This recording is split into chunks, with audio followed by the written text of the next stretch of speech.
embrace the duality because it's the only reason why Earth exists. It's through the polarities that unity can be experienced. What's happening on Earth right now is people are going so far and deep in the duality that it is the awakening.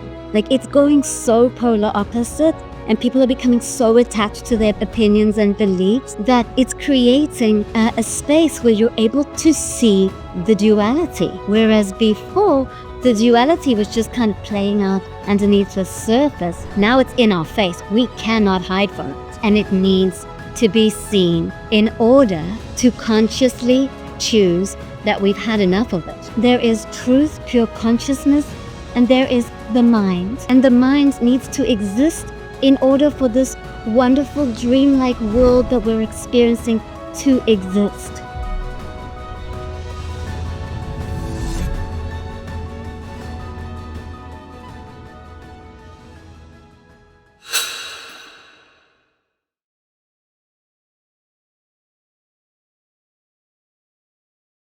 Natalie Namaste, welcome on Just Tap In. What are you most excited about right now in your life? Oh, there is so much excitement. I'll share some of it. It's conversations like these that are really raising my frequency and bringing excitement because it gives a sacred space for truth to be spoken through that which is Natalie and that which is Emilio.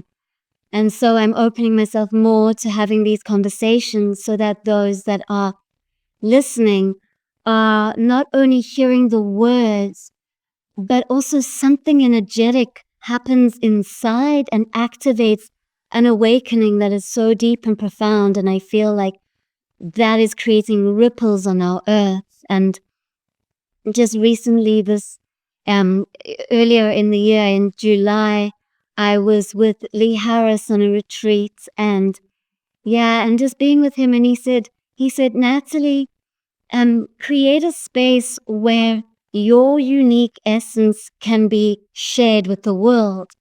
And from that, I've created this group. It's a group channeling and meditation. And I've been guided by the beings of light, the angels, to do it every 11th of the month. So it's beautiful. We do 8 minutes silence.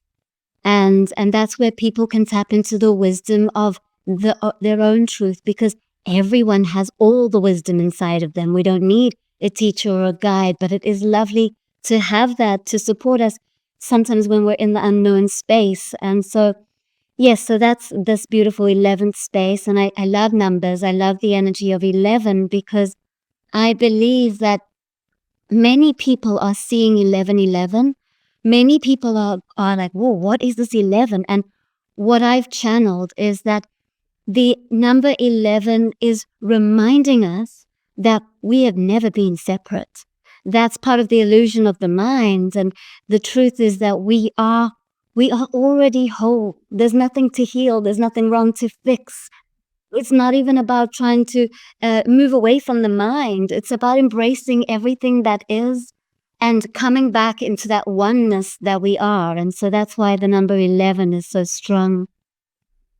And then this is something really very exciting, is that for a while I've been channeling the angels saying, Natalie, the time is coming.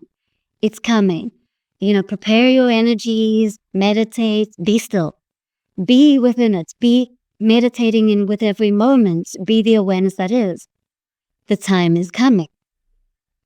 And all of a sudden, recently, what's channeled through, and it brings so much energy and goosebumps to my body, they've said, the time is here. So what I feel from this is that we've been we can call it anything, but some people say it's like the dark ages where we've been asleep and we've been kind of in darkness. And what's happening is now we're at this point where we are in the golden age. It's no longer something we're striving towards. It's now, it's here. So we are in this golden age. And also when we say to the universe, oh, the time is coming, we're sending a frequency to the universe, and the universe is always matching what we believe, what we think, what we feel, our vibratory state, and it's reflecting that to us. So if we say the time is here, we are in the golden age, the universe is mirroring that, and then it's happening.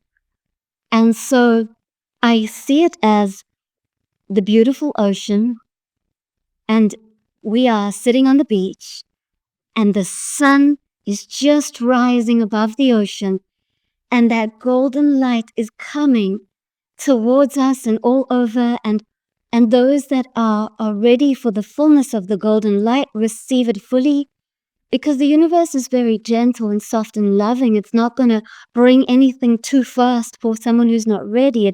It enters at the rate of readiness that we're each divinely at. And so because there is such a huge collective that is ready, we are here. We are here in this golden age now. The time is now. And we can just be present with it, observe it, and allow it to unfold in its beautiful ways. That's the message of the angels, which is really exciting me.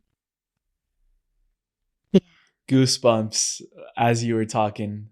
Beautiful message. And just to even start off with, we started off with a bang, putting ourselves in the context of where we are, which is in the golden age. And I wanted to ask you, what does being in that golden age shift for people within themselves, within how they relate to others, and how they relate to the world at large? What is that shift from where we were before to heading into and are in now at this time? Beautiful question.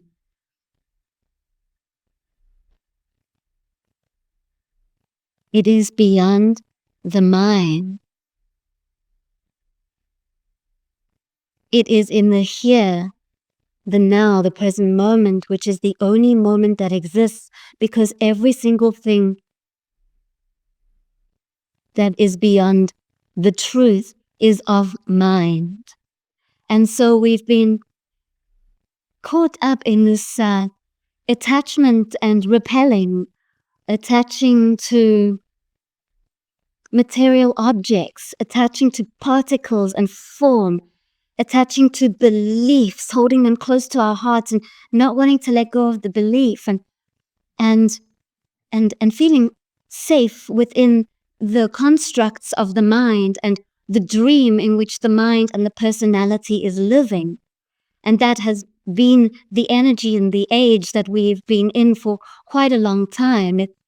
It's where the subconscious programs and conditions that have been absorbed through us as children are then playing out without our conscious awareness, and we've been magnetizing in situations and experiences that have been matching those subconscious patterns from our ancestors of scarcity, of fear, of needing money in order to feel freedom, of needing to feel safe. But there is nothing that needs to be safe when you are the truth of what you are, because you are God, and God is safe. There's nothing to be afraid of in this space.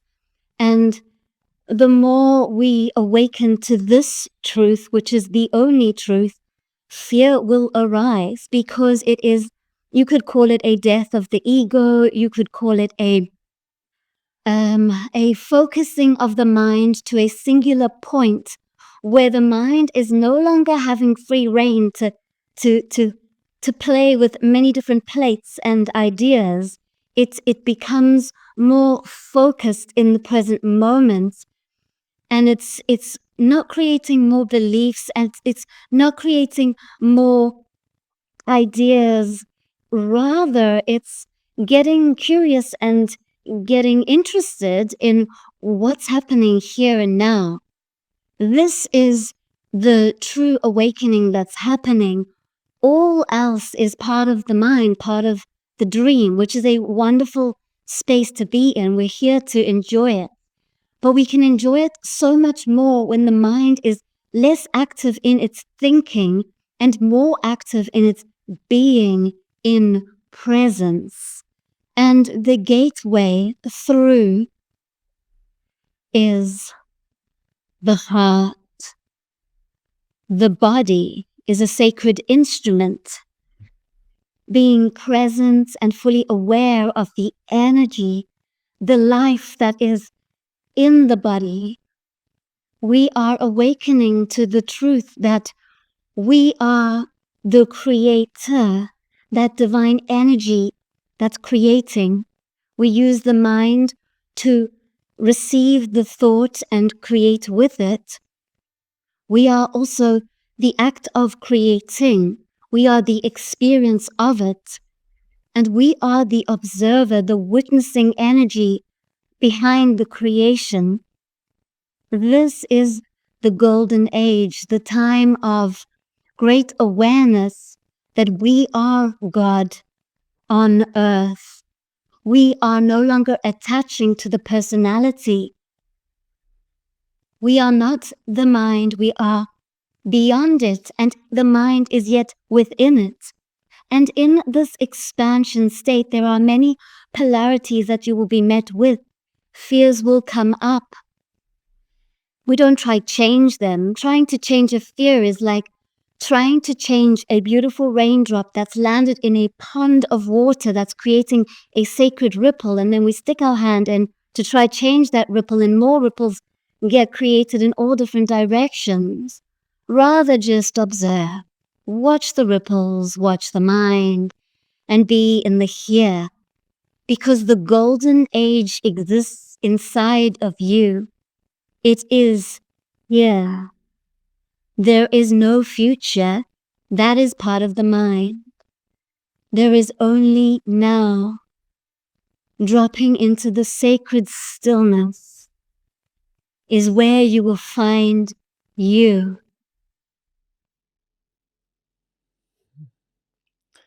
Beautiful.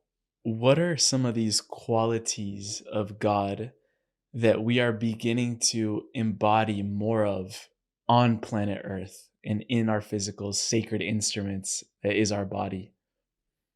These qualities are softer. When there's rigidity, it's the mind. When it's kindness, compassion, tenderness to ourselves and others, there's less judging. When we come into the heart, we'll break through those cycles of seeing another and judging ourselves. We can be so critical and hard on ourselves. And what starts to happen is that we realize that we have this beautiful life, this incredible body, and the kinder and more loving we are, the more that this body can hold light. And so it feels lighter. It feels kind of ethereal. Um, it feels very loving. I kind of feel that light is electric and energy, and love is the expression of the light. Hmm. The angels were mentioning that we're going to be going through this great heart opening. So, speaking more into that sacred heart that we all have within, what are some ways in which we can begin to open it and allow this ease of the opening to flow through, not in resistance, just allowing that great heart to open? And then how does our reality shift when that heart is coming online more powerfully or more presently? Sometimes the mind can get so strong and it's taking over with thoughts. I give you a real physical tool. In those moments, instead of using mind to try counterbalance mind, I invite you to step into your chest and bring your awareness to your heart. Because you're not thinking, okay, heart beat, beat, beat. No, you're not making your heart beat. There's a great intelligence that's beating your heart. And so when you bring the mind's awareness into the heart, it becomes inquisitive and it can settle into the space. So I invite you to become aware not only of the actual beat, because the heartbeat creates a unique frequency, pattern, color, which is your unique design and pattern that you're sending out into the world. But come into the pause between every beat of the heart. There you will find you in that stillness. So bringing all attention to your heart, noticing the beat, and then going to that pause in between the beat. And that's where you come to the collective oneness of all.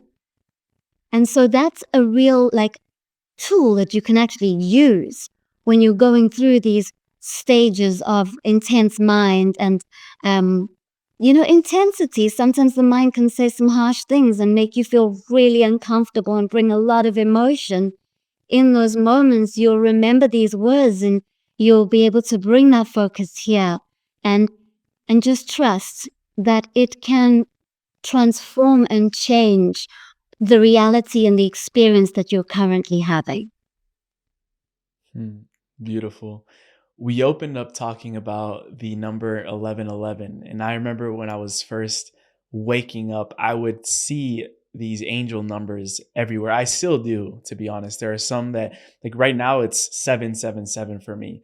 I remember one time I was in college, in class, watching a lecture, and all of a sudden I had my phone on the desk face up beside me, and all of a sudden it lights up by itself, no notification. I wasn't touching it, and it turned on at 11:11 a.m. And it was very interesting. It kind of like woke me up as to that was a that was a very interesting experience. But when we were emailing back and forth, you told me that you were in one of the old temples in Egypt on 11/11, 2011 at 11 a.m. and it was powerful. How so? I was called to Egypt with the Diana Cooper School, and so there were many teachers. We were all there to meditate for the cosmic moment on 11/11/11 at 11 minutes past 11. And so we sat there in the Luxor temple. And actually, just to go one step back, the day before we went there to prepare the energy. So it was already in a high frequency state. And we all sat there in silence. And a cosmic moment is a silent moment where everything goes still and you come into the oneness. And we were all there together, and something so strong came up for me. I heard this message: Natalie, you're not just here to learn about the pyramids and what they've been used for. There's something hidden here. You're here to uncover the mystery that's hidden underneath it. And you will do that through meditation. And so I said, okay, I'm open. Show me. And all of a sudden, I got taken beneath the pyramids into this golden light. And I saw that underneath this pyramids, golden light flows like through veins, through meridians, through the entire earth. And we have thousands of pyramids on this earth. I think there's like 250 that have been uncovered just in China. Every day there's probably more pyramids being uncovered. They're under the sea. They're everywhere. And what I got shown was that this golden light that's held in the pyramids and then flows from them under the earth is connecting all the pyramids, and it's like the life of the earth. It's keeping the earth in a state of oneness. And so what I also learned is that the pyramids hold sacred frequency, this golden frequency. And so more and more people are being called to visit them, to sit with them, people are going to them in dream time.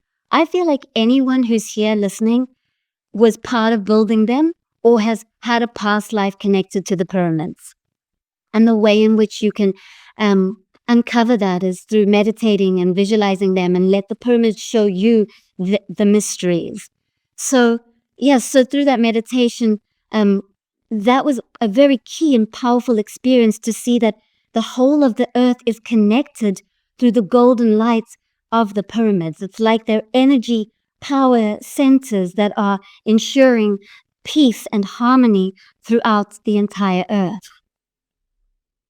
Hmm. Yeah, you were telling me that you also received that these pyramids have the ability to activate ascension. What are we talking about in relationship to this ascension and why so many people are being called there right now?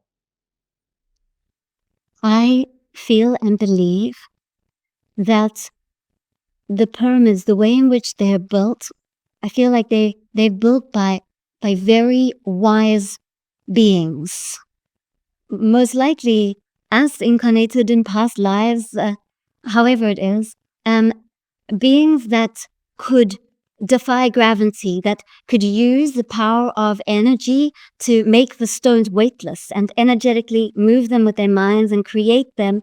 And and so these pyramids that, they've been around for thousands of years. Within the stones and the crystals, they hold a vibration that is so high frequency that when you step inside or near one, the frequency of them activates and raises the frequency inside the human body. And when the frequency is raised inside the body, you can have experiences like astral traveling, visiting multi-dimensional spaces, communicating with the angels, the beings that are beyond the physical particle form. And you can leave your body out of the crown chakra. And this is what I believe and feel that ascension is. When we live a very conscious life and then we consciously die. So we are very aware, we can sense and feel, oh, our death day is coming very soon. The body is closing itself down, and we can consciously move all energy and awareness to the top of the head, vibrating in that space. And then at the time where the body is ready to release and the soul's ready to go back to source, it just with grace and ease. There's no pain or sadness. There's nothing that's being lost. It's just, and then you're back into the oneness. And that, I feel, is the ascension, and that these pyramids offer us this opportunity to move in this way. I feel like when we're born, we are vibrating in the base chakra, which is in the pelvis. We're learning how to navigate, how to just be in the third dimension. It's very 3D, and yet we're still only consciousness. We're just the oneness. And then we move up through the chakras, the belly, in the sacral chakra in the belly, which we start to have emotions, and we start to realize we're creating, and we start receiving from our world around us. And then we move up, and we're teenagers and going into our 20s, and we move into the solar plexus, which is our willpower, our personal power, knowing who we are, our independence, the ego, the mind. And so throughout life, we just keep moving up into the heart space, where we start to understand what forgiveness is and what it truly does, and how it sets us free, and what a deep understanding is, and love, and and and this is us ascending. We're starting to live on earth with more love, and then when we start to live through the throat chakra, when it activates, we're speaking truth. We are truth speaking through us. And then the third eye between the brow is, we are one with our soul. We are the soul living consciously, and there is no disconnect. And then coming up to the crown, it's hard to put into words. It's melting back into the infinite oneness, and it's more of an energetic experience. So that's as best as I can put it into words, and that is the ascension. And we'll go through the cycles many times, even throughout the day. We'll go into all different chakras and have different experiences there. There is no goal. We're not trying to reach ascension. That's an illusion. The truth is that we are already ascended beings. It's inside. It is what we are.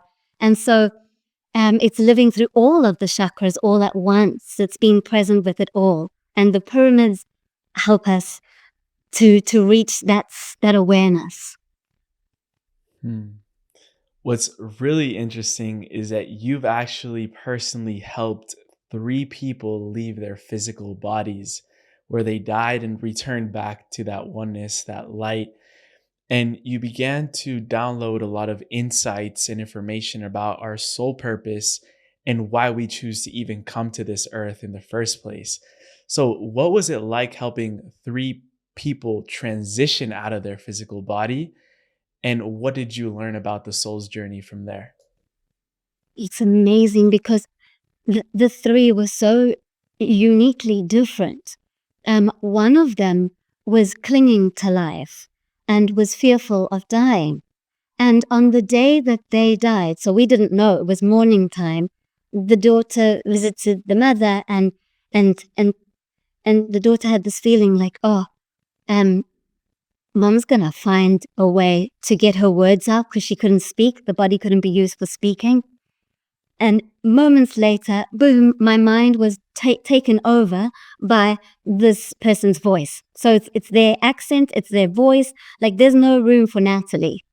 And so and so I got to hear what was happening, and it just brings like tears and warmth into my heart. She said, I don't know what I was holding on to because this is incredible. I am truly free. I feel held. I have angels around me, loved ones that have passed before me. I'm reunited with my husband. He's here with me. I feel safe, but there's nothing even to feel safe from because I feel whole. And I just she wanted me to give the message of love. Just bless my family with the love that I'm feeling. And and she then showed me something incredible. She said that at the time of death, when you're back into the light, for some it might be like a book, for some it might be like a movie. It will be different for each of us. But for her, it was like a moving pattern, and she could see images and colors, and she could see her whole life. And there was no judgment. She was not judging it or like looking at it with any mind. What actually she was being shown was every time that she was aligned with the universe and she was being kind to others and to herself and just being those qualities of love. And the angels call it love light. Every time there was love light expressed on earth, there was an incredible, beautiful, blossoming light. And as she looked at her life and where she saw that, she was like, oh, I'm going to want more of that. I'm going to come back to earth to create more love light. And then she said, well, it's not going to be right now, but I will be coming back. Wow. Yeah. Yeah, that's exactly what, I read when you were talking about that is you said that this is what the soul looks for. How much light is shining from the lifetime that I have just lived. So there I'm a little curious because that was one experience with one person. Were the other two very different from hers? Very much so. So just tapping it, I can feel them around me right here. They're so happy that they've got a voice. And the other one, she had awakened on some levels on earth and was living as much as she could through her heart. She really also didn't want to leave earth, but then came to a realization that there was no more fight in the body she was leaving. And so when she came to me, she was very loud and very humorous. And she said to me, I'm not finished. I'm going to continue what I was doing and I'm going to do even more.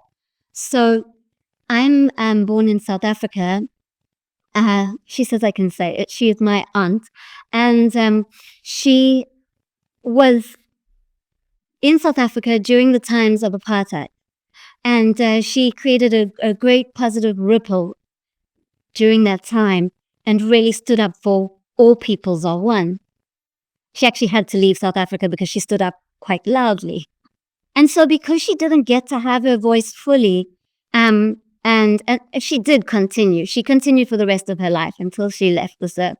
But right now, what she's busy doing, and she told me she's using her light and her energy to help refugees and to help people that don't have a voice, to help people that are being pushed and into places and spaces that are really uncomfortable. And she's saying that she can like consciously just bring all her presence and her light to them. So whatever they're going through, there'll be something inside of them that goes, it's okay, I'm gonna get through this. I feel divinely supported.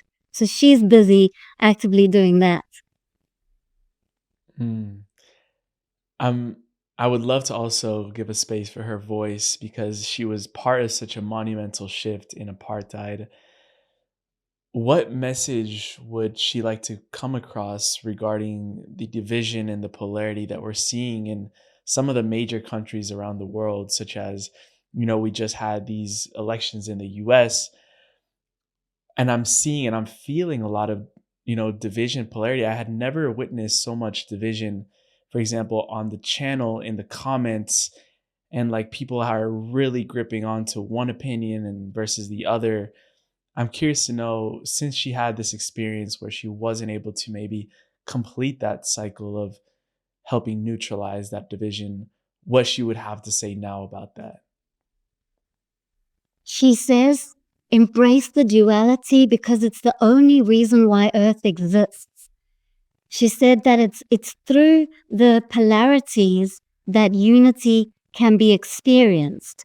And so what's happening on Earth right now is people are going so far and deep in the duality that it is the awakening. Like it's going so polar opposite, and people are becoming so attached to their opinions and beliefs that it it's creating a space where you're able to see the duality. Whereas before, the duality was just kind of playing out underneath the surface. Now it's in our face. We cannot hide from it. And it needs to be seen in order to consciously choose that we've had enough of it. And we need to make that, we'll get to this point where we just go, no, this isn't right. This doesn't feel right. So then when that happens, we start to question, and it's in the questioning that we move through the fear and the love, which is what the main polarities are taking us through. And we start to move through and face them, face the fears, get comfortable in the unknown, breathe through it. And, when you go through a contraction, through something super scary and uncomfortable, it's always followed by an expansion, always, which is like a bliss state or a feeling of like, oh, aha moment. We're in the contraction and it's strong. It is totally followed by a bliss expansion state. And so, like, what she's explained to me, because where she is, she's in that oneness, but yet she can still use her light to support those that are, in the heaviness, the thick of it. And so the message for all of us during this time of great polarity is, don't run away from it and don't attach to it. Allow what is to be what is, because what's out there in the outer world is a reflection of what's happening inside. There has been a splitting. There is truth, pure consciousness, and there is the mind. And the mind needs to exist in order for this wonderful dreamlike world that we're experiencing to exist. If there's no duality, this reality ceases to exist. So if we can embrace the duality without fighting it, because if we just bring more hatred or more opinions on top of more opinions, the opinions are just more mind, and it's adding that lower frequency energy to that energy that's already flowing. But when we surrender and allow what is to be what is, and when we accept that the outer world is mirroring our own inner,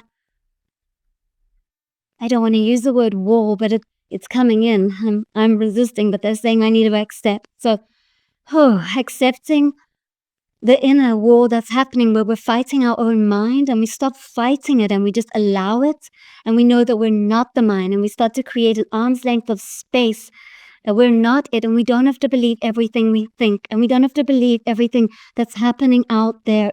It's a dreamlike creation, and what the only thing that's truth is the beautiful light that is us, that is at the depth of us. And so that is the unity. Allow the duality to play itself out.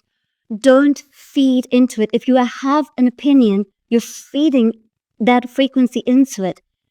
Just breathe. Just breathe. Allow it to be.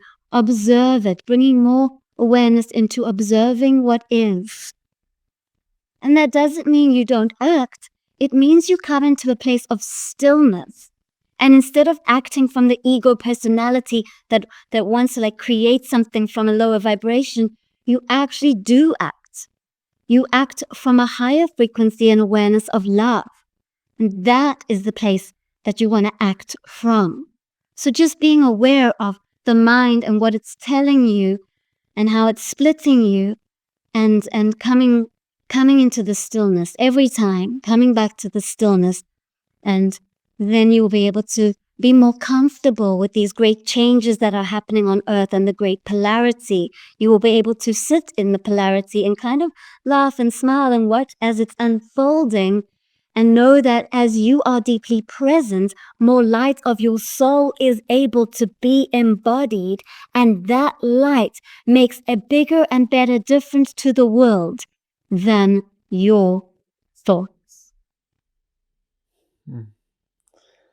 In what ways did humanity jump or change timelines after all these recent changes that have been going on in the world? And as we're entering a period of heightened duality and internal war, how is that shifting the timeline for humanity as a species?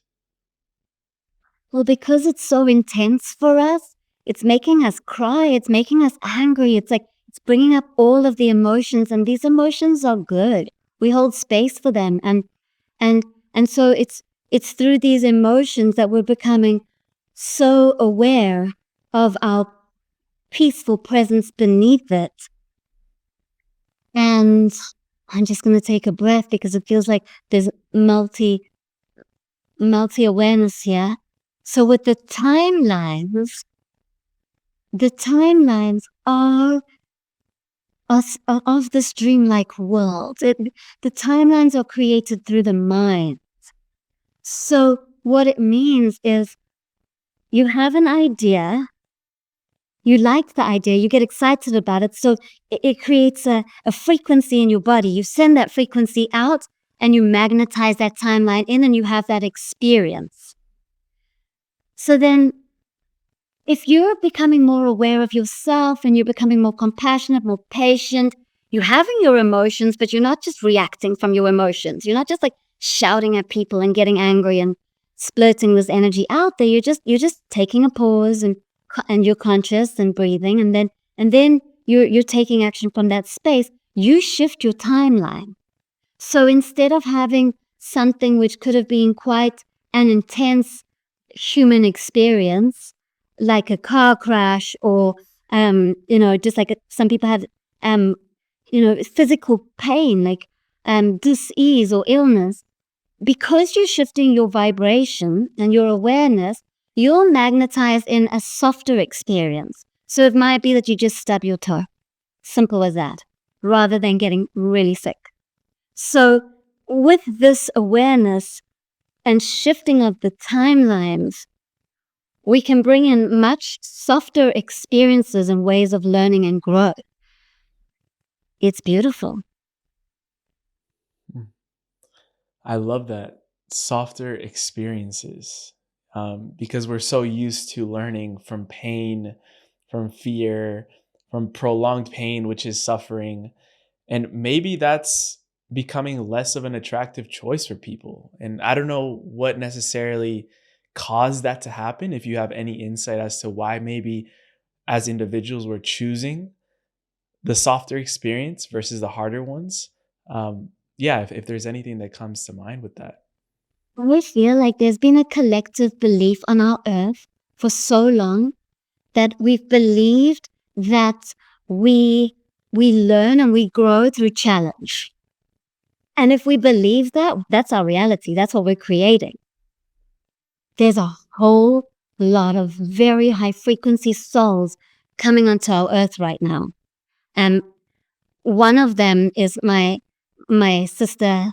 I was there at the birth of her baby, and she's just months old into this world, and she spoke to me before she was born. Me and her had loads of conversations before she came to earth.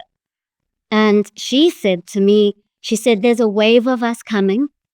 We are really high frequency and we will never fall asleep. We will never forget. We will never attach to the personality, to the mind. We will not think that we're that. We'll know that we're God on earth and we will live from that space.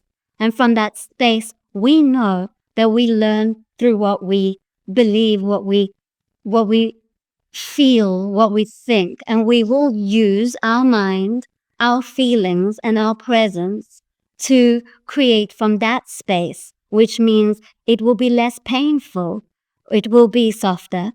And yeah, she's such an incredible being. Just feel like sharing this because I can feel her now here.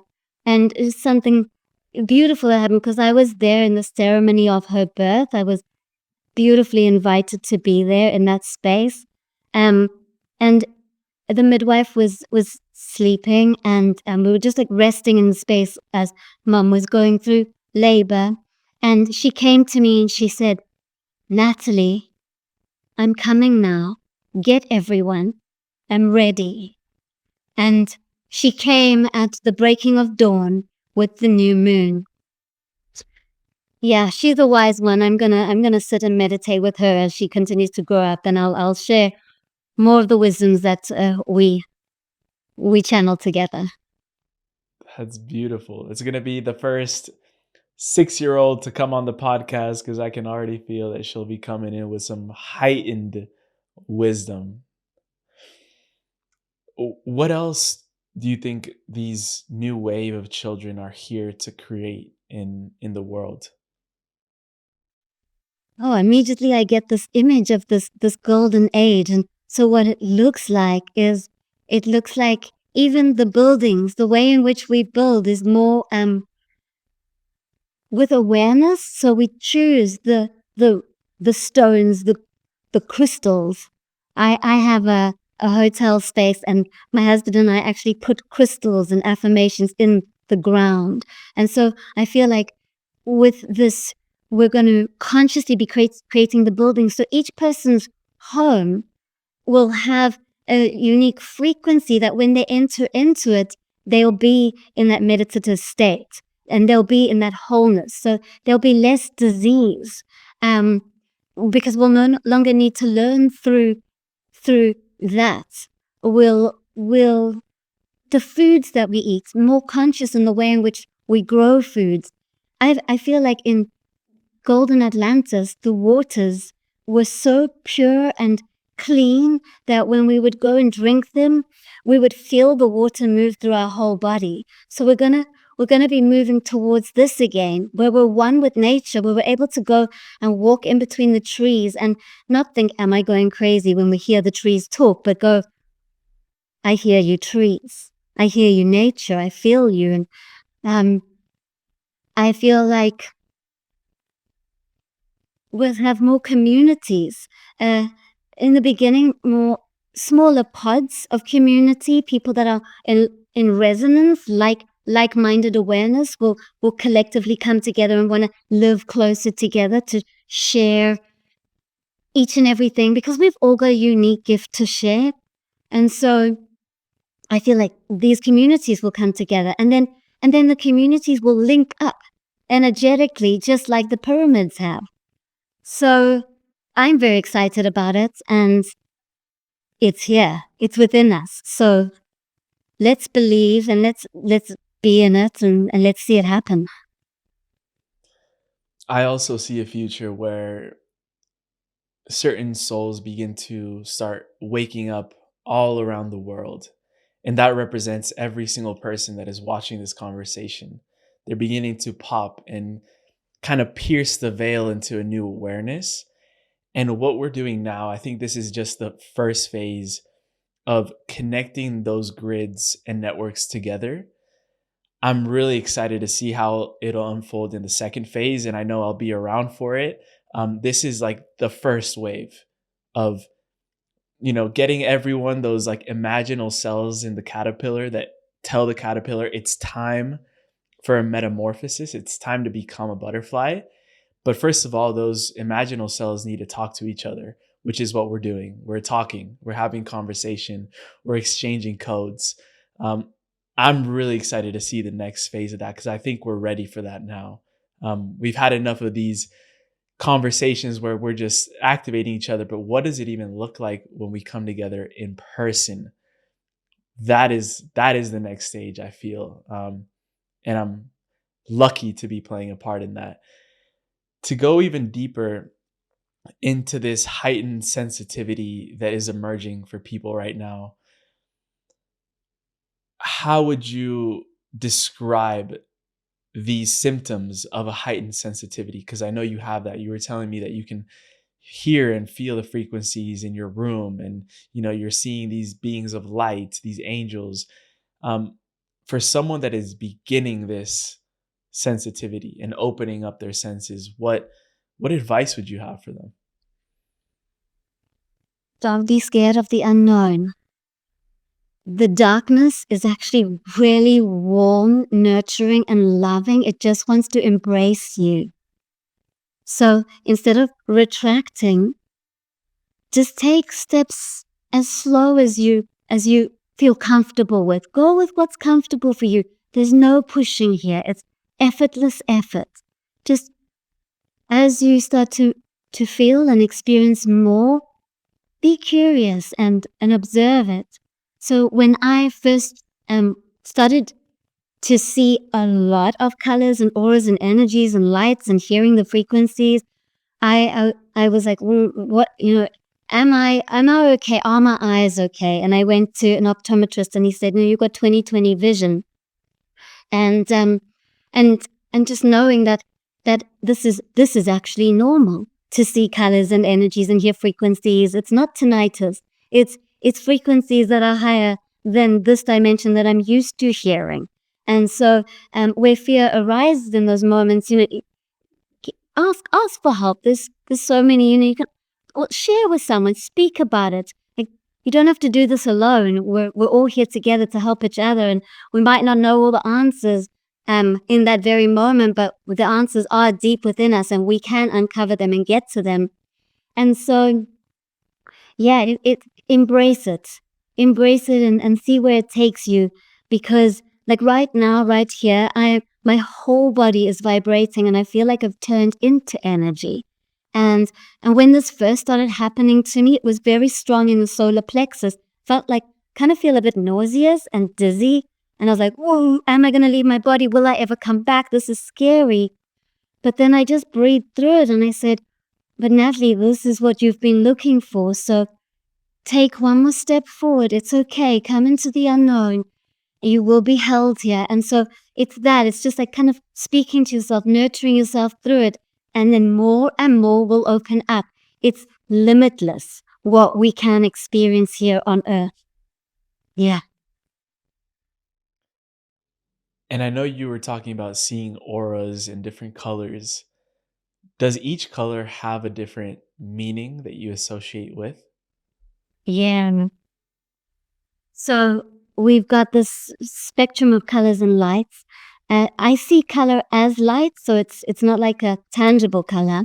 It's like light red, and so red is like the lowest frequency color in the visible light spectrum, and violet is a high frequency, and and red holds this beautiful earthly vibration of being in a body, and violet light holds this frequency of being spirit, being the soul that we are. And I feel so the colors also bring different messages. Like for example, I'm seeing a lot of gold at the moment in the energies around us. And when I'm asking what the gold is representing, they're saying that there's more spiritual wisdom here. So that's the golden light. I'm also seeing a lot of like indigo, deep purpley blue. And they say that that is the frequency of awakening. That is the frequency of being present, being still, and being connected to the soul. And then there's also sometimes I see like a fuzzy yellow, and in those moments, like it's like a whoosh of yellow coming past, and that in those moments, I'm like, oh yeah, I was just in a very busy, chaotic mind, and so that's the color there. But also, it really depends because the colors can hold they hold like a roundabout frequency, but if they can also be adjusted within their color spectrum and hold even more detailed information. So I like to really just drop into the color that's within each person, like in a session or however we're doing it, and into that moment and read the energy in that moment, because moment by moment we're changing. And so moment by moment, like in one moment you might have a lot of pink around you, and the very next moment you've got a lot of green. And green holds balance, nature, coming back to true nature, wellness, peace, and abundance. And you've got a lot of green and pink around you. And green and pink are polarity. They come together. And pink is in the center of the heart chakra, which is compassion and self-love, surrounded by green. Hmm. You've got a big heart chakra. Beautiful. Thank you. I've been working on it. um, Also, another very special thing that connects us with our soul purpose is you've said the name that we're given at birth. How does our name connect us and help us remember that soul purpose? I believe that before we're born, we whisper energetically our name to our parents, because what's the one thing that, unless we change our name, it does change, but mm, what's the one thing that we have and we hear so often and we see it written down? It's our name. So it's a constant reminder of our soul essence and our unique experience, which is our soul purpose. So I truly believe on a soul level that we choose our name so that we can hear it and receive it. And for those people who change their name, like sometimes it gets reduced to like a nickname, and that's also perfect, because at that time where you're hearing your nickname, there's a certain vibration that you're meant to be hearing at that time. And then we might completely change our name to something else, and then that most of the time means that you've finished a soul purpose and you're moving into another one. It's those 7-year cycles that I heard you talk about in another video about soul purpose. Yeah, no. We have, I believe, like the the solar system is in a beautiful orbit of its own. Each individual is in this beautiful golden spiral, and it's not a circle. It's not staying in a finite point. It's spiraling. It's moving. So we're each on our unique spiral, which is a cycle. And if you look around, everything's seasonal and cyclical. Like look at the moon, the ocean, the seasons, everything. And so we each have that as well with 7 years. And uh, you might look at your own life and notice like, oh wow, this like all of a sudden I understood a concept really differently, and or I changed direction in my life at the 7 years, or I got itchy feet. Just observe life and notice the 7 years and how it's affecting your own life. Hmm. What does Natalie mean when you tune into that frequency?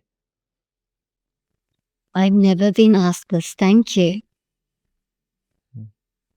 Oh, it's a feeling. Wow, I can feel my heart chakra opening so wide and activating my throat. So it's between here. Natalie is an expression of love with big open wings and arms to hold space for those that resonate and want to be held and loved and supported through life. And Natalie is using her voice to spread wisdom and truth and love. And the numerology of my name, Natalie, equals the number 8, and 8 is the infinite. So there is no beginning, there is no end. There is only here. So that's my name. And then I had a moment in my life where I was going to change my name to my husband's surname, and then instead of changing it to his surname, I changed it to Namaste. And when I did the numerology of Natalie Namaste, it still equals 8. Oh, coincidence or not? Natalie, why are some people afraid of being fully seen for the light that they are? This comes down to like these fears. It feels like here on earth there's collective fear that, we're born a baby, we're fresh, we're new, and then we start picking up these fears and we take them personally, we make them our own. And one of the big fears on this earth is it's a fear of, one big one is like a witch wound, a fear of in a past life when we've had a voice and we've been living truth, we've been killed. Um, and so that can be, you can really feel that. And another one is that um a fear of being hurt and a fear of being attacked or being in pain. If people see us for who we really are, then we're vulnerable. Then they can say things about us and they can hurt us. So we're still trying to find out who we are. And so I feel like even though it's such a sometimes uncomfortable process to go through, it is a gateway. It's a portal to go into that discomfort and that like nervousness of being seen and go, well, what is there to be seen? Who is there to be seen? What is being seen? And then allowing that which wants to be seen and kind of break through that nervousness and that fear, that scaredness, because I promise you the freedom once you've come through it is so beautiful. So just breathe into any constrictions that you feel in the body or any fears that come up around it, because as each individual takes responsibility in breaking through this pattern and then allowing yourself to be seen, then the whole frequency of the earth rises. And it's not being seen from an ego way. It's not like there's no attachment to it. It's more like creating space for that which wants to be seen, rather than having an agenda and like a goal and like a motivation that's attached to anything in the third dimension. It's very different frequency. Hmm. When was the last time that you feel that you were fully seen? Right now, in this Hmm. container, in this space, because what we've done is create space to allow consciousness to be a stream of words. And then I Hmm. feel like right here, there's me, Natalie, that's observing and witnessing, and at the same time speaking, and there's you that's witnessing and holding space. So right now, Beautiful. That makes me question, do we always need a sacred witness in order for us to be seen in the world? to exist in 3D world, yes, and that witness is you watching you. It is the mind witnessing the soul or the God or the energy, whatever you want to call it. That's how the third dimension exists. it's through that witnessing. Mm. I also heard you talk about, we were talking about briefly the 7-year cycles, but I heard you say that we're in an 888-year cycle where we're getting more solar flares and cosmic energies coming in more than we've had in 888 years. What is this surge of solar storm bringing to us right now? The sun is the golden light.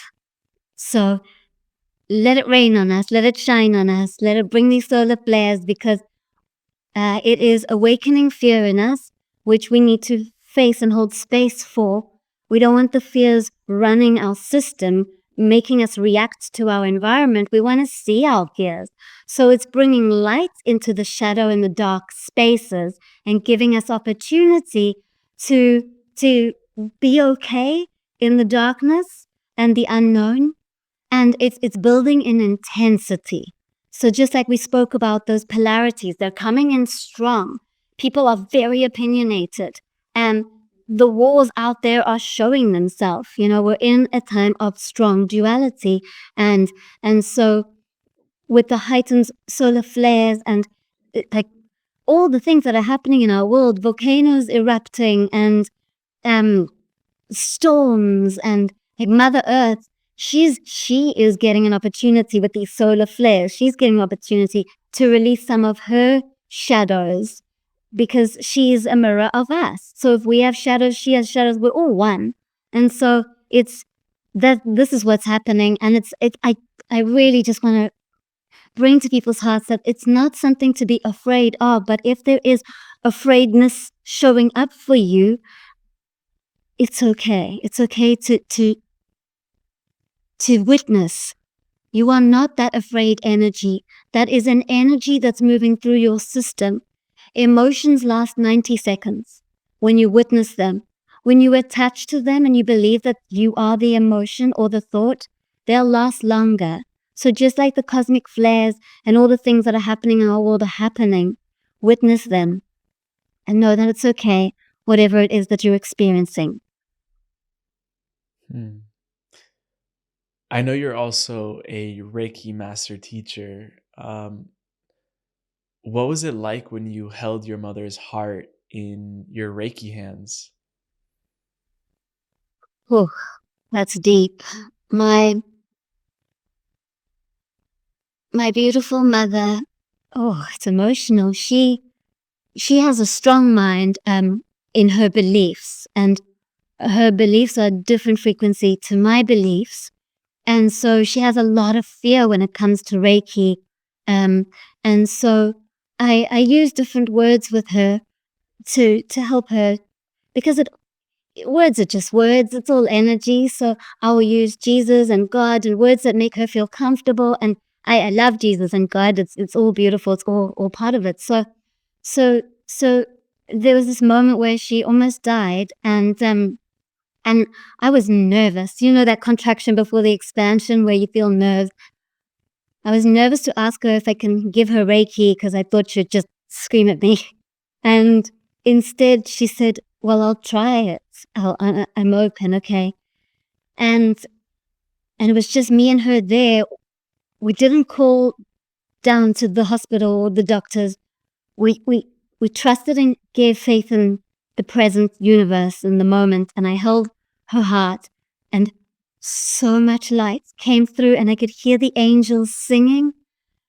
And I feel like me and her met in a space of love. And I said, "Are you okay?" And she said, "I don't know what's happening here, but I feel better, and it's okay." And she was okay. She's still alive. She's still living, and yes, her heart goes up and down. But now it's really beautiful because we've got Reiki, and I can send it through time and space because she's in South Africa, and she sits in her quiet space and receives because it's all energy and it's powerful how it can heal, bring one back to Hmm. wholeness.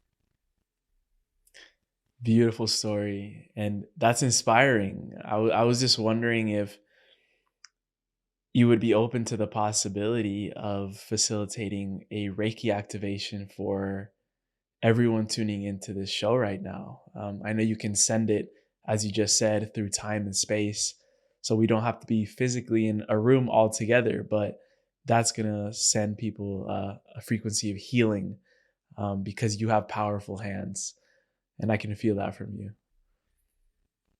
Thank you. I would absolutely love to. And just before I guide you into this beautiful Reiki meditation, I just want you to remember that there is no time and space when we are here. And that is why Reiki works, because we are all here in this oneness of the light. So I invite you now to gently close your eye and bring your awareness into this beautiful heart space that we've been talking about. And notice your heartbeat. And notice the pause between the beat. Just be.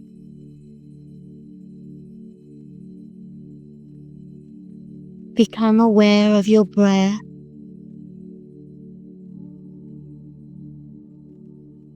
Breathing in the infinite light into every single cell in your body. And as you breathe out, that light expands, coming back into the air and space around you. It is like the ocean meeting the shore as you breathe in and out. The waves are flowing in and back out to the ocean. The breath comes in, touches every cell in your body, and then flows back out, returning to the ocean.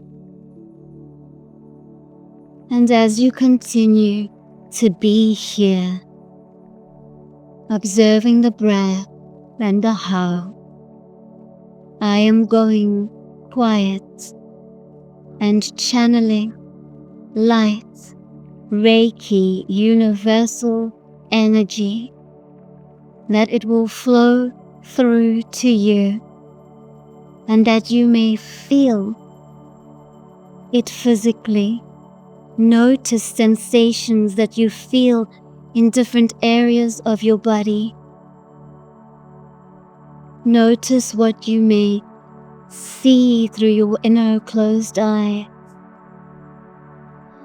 Notice what you smell, what you taste, what you feel, sense, hear throughout the sacred Reiki experience.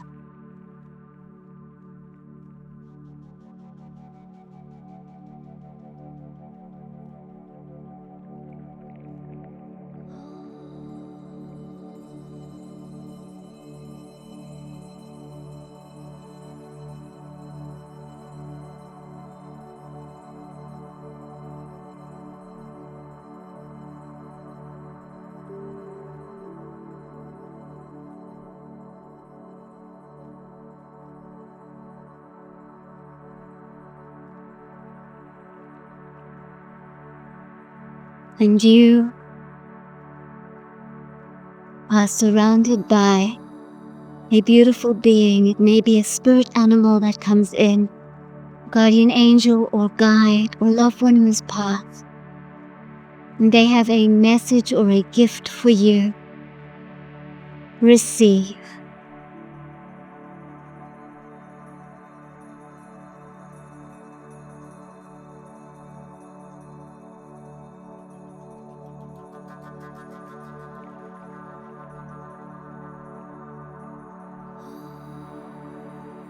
May the light that you are shine bright as you are. May this light that is flowing through you, bring you back to wholeness. If there is any dis-ease, lack of flow of ease throughout your body, may it flow back into its natural state of harmony, bringing your physical body into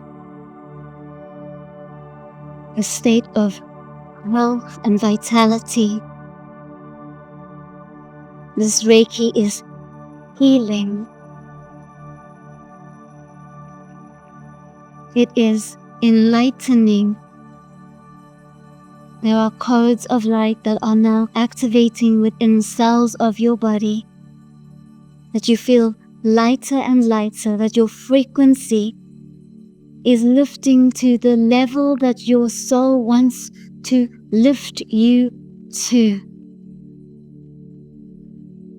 That you experience what you are here to experience because your soul has brought you here to have this sacred, profound, otherworldly experience. You are the energy and the light that you are, and it is flowing. And I place you in the most beautiful golden blue ball of light to seal in this frequency so that it can stay with you, supporting you through all that you experience, through all the words that come through you and the thoughts that flow through you.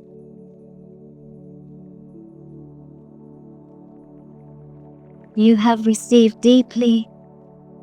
You are held and protected. You are present, and you are grounded by this moment in the here.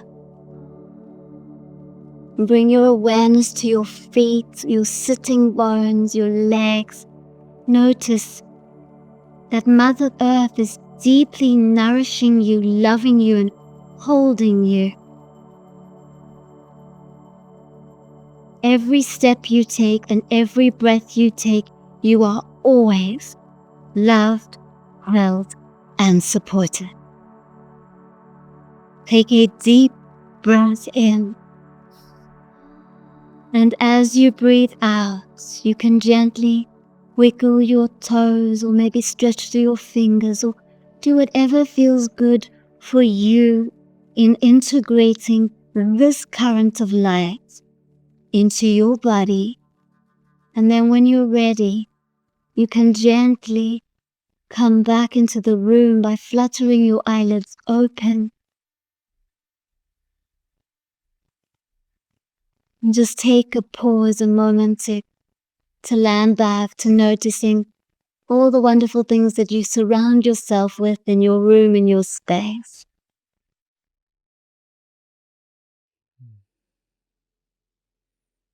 Thank you. That was deeply activating, heart opening. I felt hot, like very hot while that was going on. Yeah, thank you so much. Thank you so much for that. Oh, such a pleasure. So much current come through that my rings, I sometimes wonder if they're going to catch a light. They get so hot. Gotta take off the rings and before you do any Reiki out here. Yeah.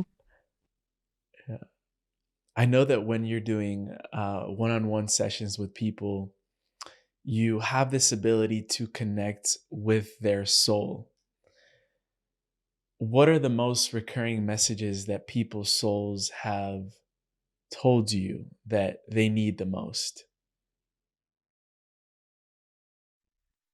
So the connection happens where in soul frequency state, we become one, and I can physically feel as if my body's there, so I can feel the aches and pains, and I'll have thoughts come through, so sometimes I'll have a contraction of a fear or a worry, and sometimes, often there's a fear that comes in, and it's a fear of, we're going to the deepest one, the fear of losing the self, and that's at like the root of it. And then these other fears come in of a fear of um not being seen, or not having a space in this world, or not deserving, or not being abundant, or um, the struggles in this life. So it's really wonderful because we'll connect to the soul, which is so deep, but we'll be able to like unpack the human stuff. We'll be able to like understand, okay, whoa, you're having these thoughts recurring through your mind. You're having these aches and pains in your body. Like, for example, a pain in the right knee, I might start feeling it and I'll go, oh, pain in your right knee started at the age of 8.5, 9 years old, connected to a belief that you felt that you weren't supported because your father was working so much. So it's like that deep. So we'll get to like the root of the mind and start to release it from that space. Yeah. Mm. Is there anything that my soul wants to communicate now to you and to everyone listening? My highest intention is full transparency for this community. And if there's anything that wants to come through, I'm open to receiving that if you feel called to do that. Thank you for being open, vulnerable, and present. You are so open. So our souls are deeply connected. And immediately as you started asking the question, it was like I felt like I wanted to go like a little cough, and so it feels like a little bit of gray fuzzy energy, just a little bit in the heart chakra, but it's not yeah. So it's here, and well, I'm just gonna go quiet so I can understand what it's telling me.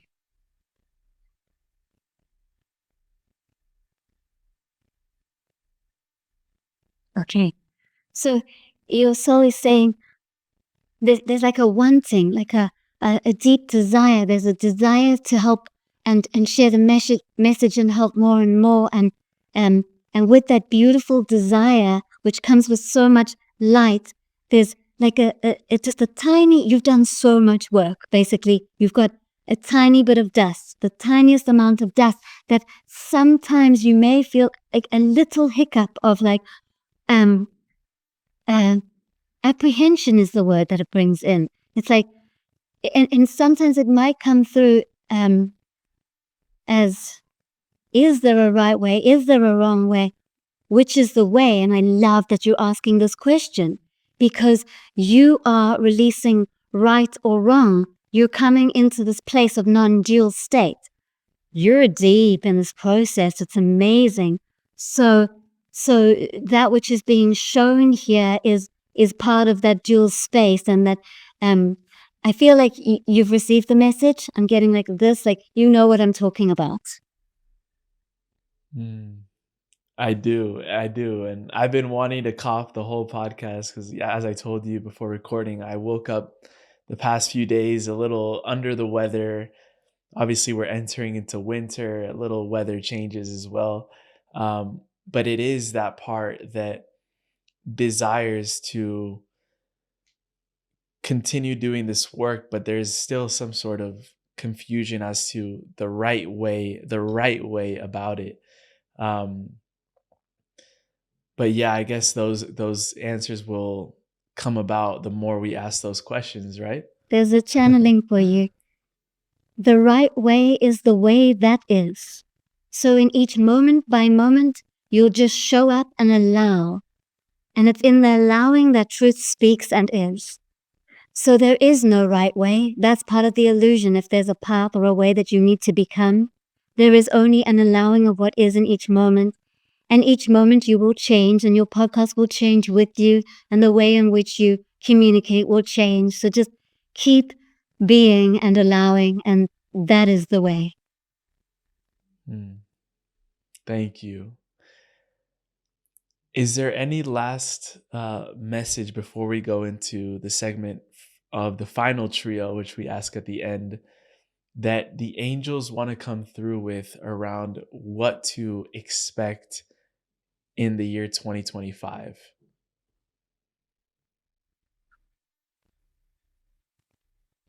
Enlightening.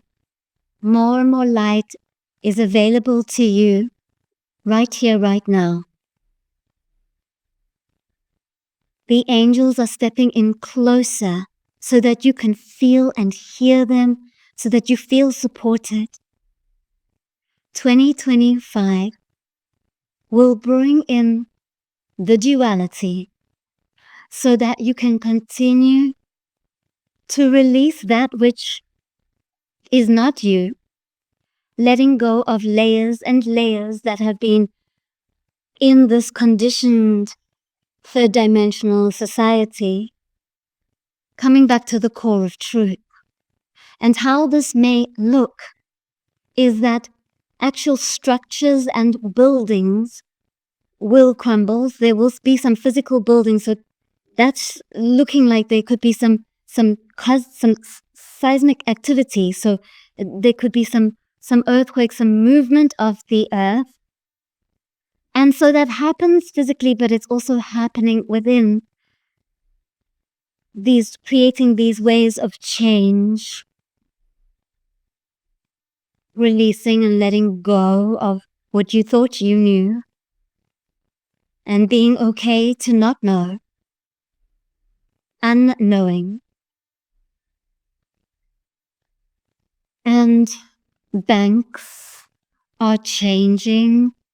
Money is changing in the way in which the earth used to run, in a way of the ego having a fear and feeling that it needs to feel safe. And the whole of its system was programmed to, I need safety. And the way to safety is having a home and having money.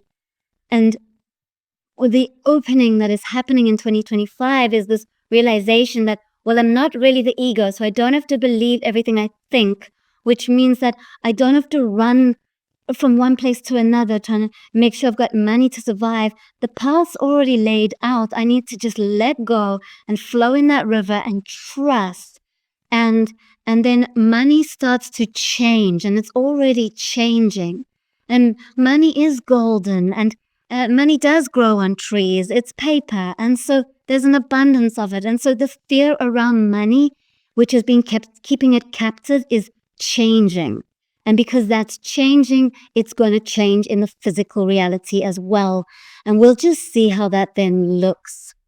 Other things that are coming up in 2025 is it feels like a massive wave of energy. It could be that physically happens. I'm not sure. Timelines change all the time. Like if we're giving an facts, those facts can change next minute to next minute because we are changing so much and so quickly. So it's an overall feeling and sense that there's this timeline that's available to us in 2025 that does feel like we will be questioning our own mind and coming into more clarity, which means that there will be more duality in the outside world, and people will be getting stronger in themselves, and it's needed. We need those people out there that are in higher places, or however you want to say it, in places where they're seen a lot and heard a lot. We need them to play their role, so we just let them play their role because it's activating something inside of us, and that activation is going to get stronger, and then we're going to embrace it and come back into love. So it's quite exciting. And then just checking all the way through 2025, because I'm getting a very strong feeling in my solar plexus, which is connected to the mind and like personal power and willpower. So it feels like there's like banging of the heads, like people in these like higher places where they have voices, they're going to actually be knocking heads and having different things to say, and we're going to be watching them, and something beautiful is going to come from it. So let's not be nervous about it. Let's be excited about these people that have been placed in the roles that they're playing, that they're for this awakening that's happening. And 2025 is a big part of it. It is exciting times. And I'm really excited to witness, what's going about, because I feel like after what happened just a few days ago with the election, there's so much polarity going on. I'm just excited to see it all unfold. And I feel like the best thing that we can do right now is hold the light and hold the love in front of this duality. Because even though we're in a realm of duality, we're not here to dismantle that duality. We're here to observe it in a loving space, which is what we've been talking about this whole conversation. And thank you for bringing the angels through for that. We'll see where money's going, and they're telling us that money does grow on trees. When we open ourselves to abundance, the universe rewards that, because it now has a safe container to flow into, knowing that it's a responsible container that respects and has reverence for money, and knows that it will be utilized in the right way to create the new structures that will be needed for the new earth and for the new children that are stepping into roles of leadership. So that was very beautiful. As I told you, we end every show with a segment called the Final Trio, which are little rapid fire questions we ask at the end. Before that, where would you send people to connect more with you, your work, your sessions, all the offerings that you're holding for people, and all of the services? Where would you send people to connect with you? Well, my Instagram is my very sacred community. I love sharing there, and I've actually channeled a whole lot of numbers. So if you look under the highlights numbers, you can tap into the numbers, and that is Natalie Namaste with an underscore at the end. And then the other home space is my website, which is natalienamaste.com. Oh, and my YouTube's also growing as a space of love, and I'm doing a beautiful growth and meditation that I'm offering to people there. So, and that's Natalie Namaste Healer. Beautiful. We'll include all of that in the links in the show notes. Send people there to connect with you. And for the final trio, the first two questions are personalized to the guest, and the last one we ask at the end of every show. So the first one we had for you is, if you could make one wish from the angels that came true today, what would it be? That everyone can feel their heart and live from this wonderful, loving space. Beautiful. The second question I had for you is, what is the deeper spiritual teaching behind saying namaste to someone else? Namaste is that the truth, the light in me truly sees and honors, witnesses the light, the truth that is in you. And it's through that is a portal to the oneness. That is the oneness, takes us there. I love that. You're living up to that name then. Thank you. Thank you.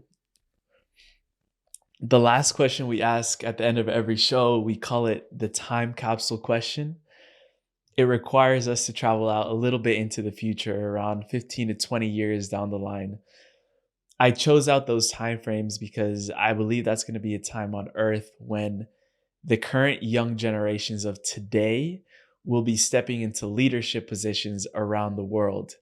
And just like any great leader, they're going to need great mentors, great resources, great teachings to guide them and navigate into the next iteration of the earth, the changes that we're going to be seeing.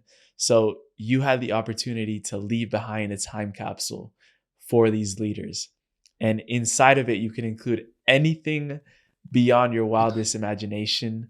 It doesn't have to necessarily be anything physical. It could be a transmission, an energy, a poem, a book, whatever your mind can conceive of, a yoga pose. I don't know, something that you feel that when they open up this time capsule, they'll be equipped with the Natalie Namaste toolkit to be able to guide others into their hearts and into the new golden age that we're heading into, that we are in right now, what would you put inside of the time capsule?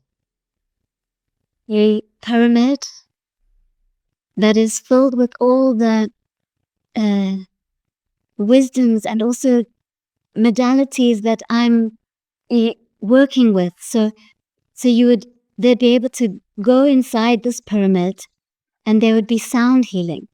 There'd be frequency waves that when it touches their body, it vibrates in a certain way. The pyramid would be made out of stones and crystals that the elements inside of the body and the crystals that make up our bones will activate, and there'll be the chant of Om. There will be the energy, the swirling 7 cycles spiral. There will be Reiki. It will be a very loving space where they can just be held. That will bring them beyond the mind. So it'll be sound, color, vibration, words, and the pyramid itself. And I kind of love it because then I just think, oh, I did leave that already for us. I was part of those in the past life that left the pyramid. And here we have them. And so that's quite funny to just realize that too. They're going to be levitating after that time capsule. Wow. That's the plan. Natalie, thank you. It is. Get them flying out here. That's what we need.